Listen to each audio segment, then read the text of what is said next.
श्रीमती प्रतिभा सिंह जी सांसद एवं अध्यक्ष कांग्रेस हिमाचल प्रदेश, संपादक दैनिक ट्रिब्यून श्री नरेश कौशल जी, श्री राकेश गुप्ता जी डायरेक्टर ओकार संस्था और डॉक्टर देवेंद्र गुप्ता जी, श्री SR हरनोट जी अध्यक्ष हिमालय मंच, यहाँ उपस्थित सभी लेखक एवं दर्शक, आज सबसे पहले तो डॉक्टर देवेंद्र गुप्ता जी को हार्दिक बधाई पुरस्कार के लिए। और जैसा कि थोड़ी देर पहले अपने वक्तव्य में श्री राकेश गुप्ता जी ने कहा था कि हिमाचल प्रदेश में एक संस्कृति के संरक्षण का जो दायित्व लेखकों के पास है, जो उन्हें निभाना है पूरे समर्पण के साथ, तो मुझे उस वक्त निर्मल वर्मा जी का एक शब्द और संस्कृति में एक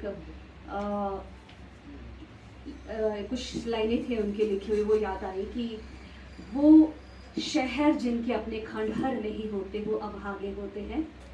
यानी कि जिन शहरों की अपनी संस्कृति है वे साथ साथ चलती हैं, चाहे आधुनिकता भी उसमें आ जाए, तो हमारा जो इतिहास है, साहित्य है, संस्कृति है, वो भी उसके साथ साथ हमारे साथ चलती रहेंगी। और हमें उम्मीद है और हम पूरे विश्वास के साथ कह सकते हैं कि आज से 100 साल बाद भी, चाहे जब हम हो ना हो इस दुनिया में, तो उस वक्त भी हमारी संस्कृति यूं ही कायम रहेगी। और इसी उम्मीद के साथ मैं आज का अपना वक्तव्य आरंभ करने जा रही हूँ।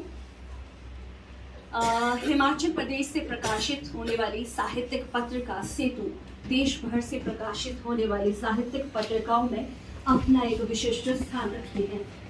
साहित्यिक पत्रिका का प्रकाशन मतलब साहित्य के सरोकार से जुड़ना, उसके मूल्यों को आत्मसात करना, लेखकों को मंच प्रदान करना, साहित्यकारों के बीच संवाद स्थापित करना, पाठकों में सामाजिक और मौलिक चेतना का विकास करना। सेतु पत्रिका के प्रकाशक और संपादक साहित्यिक पत्रिका के प्रकाशन की इन कसौटियों पर खरे उतरते हैं। डॉक्टर देवेंद्र गुप्ता जी, आपका मानना है कि हालांकि आलोचना को साहित्य में सृजनात्मक कार्य नहीं माना जाता, किंतु जो सुख किसी साहित्यिक कृति को रचने में मिलता है, वही सुख और आनंद सृजनात्मक आलोचना में भी मिलता है। और संपादक एक साहित्यिक कृति में केवल वर्तनी और मात्राओं को भी ठीक नहीं करता, बल्कि एक संपादक लेखक की रचना को समग्र रूप से निखारता है। डॉक्टर देवेंद्र गुप्ता जी कुशल प्रशासक, रंगकर्मी, प्रखर आलोचक, अभिनेता एवं संपादक के रूप में समादृत भी हैं।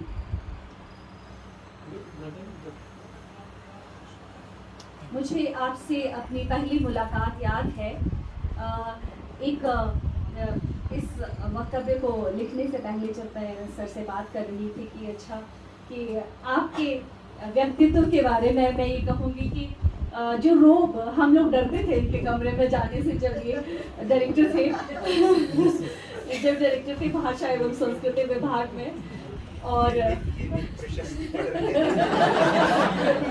नहीं लेकिन जब आपको जान लिया, जैसा कि गुप्ता जी, राकेश गुप्ता सर ने भी कहा कि जिस तरह से आप एक ह्यूमर है आपके, maybe because we were very new to you, तो एक समय भी लगता है आपको। तो मुझे हमेशा जब भी मतलब एक पहला एक चरित्र होता है किसी का, जब आपकी पहली मुलाकात होती है, वो हमेशा याद रहती है। तो वो मुझे आपसे पहली मुलाकात बड़े अच्छे से मन में बैठी है। और जब भी हम बात करते हैं तो वो वाला व्यक्ति तो भी एक ध्यान में रहता है, नहीं हर बात बड़ा संभल के करनी है, कहीं ऐसा ना हो कि आप ह्यूमर कर रहे हो और हम भी उस ह्यूमर में आके कुछ भावनाओं में बह के कुछ बोल दें। तो मैं आगे आपकी पुस्तकों की बात करते हैं। हिंदी शोध जैसे विषय पर डॉक्टर देवेंद्र गुप्ता जी की कलम खूब चलती है, और ये इनकी शोध परक दृष्टि का ही परिणाम है कि तर्क शैली से लैस इनके शब्दवान ओजस्विता के साथ साहित्य को गोष्ठियों, सेमिनारों में एक ऊर्जा पैदा करते हैं और सार्थक आयाम इन परिचर्चाओं को प्राप्त होता है। आपने 6 पुस्तकें लिखी हैं। सुरेंद्र वर्मा जी की नाटकों में रंगमंचयता 1986 में और हिंदी नाट्य शिल्प बदलती रंग दृष्टि 2005 में। इन शोध परक आलोचनात्मक ग्रंथों के माध्यम से लेखक ने नाटक और रंगमंच के पारस्परिक संबंधों की वैज्ञानिक व्याख्या प्रस्तुत की है, जो न केवल नवीन और सराहनीय है अपितु रंगकर्मियों, निवेशकों, शोधार्थियों के लिए भी उपयोगी है। वर्ष 2011 में कथा 24वीं कथा संग्रह का संपादन, वर्ष 2013 में हिमाचल प्रदेश की लोकधर्मी कहानियों का संपादन, वर्ष 2015 में लोकधर्मी सौंदर्य और यथार्थ कवि विजेंद्र संपादित, वर्ष 2023 में सजग साहित्यकार हरनोट का संपादन आपकी प्रकाशित पुस्तकें हैं। सुरेंद्र वर्मा के नाटकों में रंगमंचीयता डॉक्टर देवेंद्र गुप्ता जी की प्रथम समीक्षा कृति है, जिसने आलोचकों की अनुकूल और उत्साहवर्धक अनुशंसा अर्जित की है।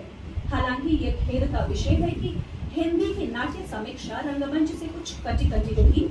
एक प्रसन्नता की बात है कि हिंदी नाटककारों और समीक्षकों ने अपने चिंतन और समीक्षा को रंगमंच के साथ जोड़ने का अच्छा प्रयास किया है और इस तरह नाटक और नाट्य समीक्षा दोनों को सही संदर्भ और ठोस आधार दिया है। दृश्यबंध, नाटकीयता, चरित्र सृष्टि, कार्य व्यापार, प्रकाश योजना और नाट्य भाषा की कसौटियों पर हिंदी के अच्छे नाटककार सुरेंद्र वर्मा की उपलब्ध कृतियों की ये समीक्षा सहृदयों से सबको पसंद आई।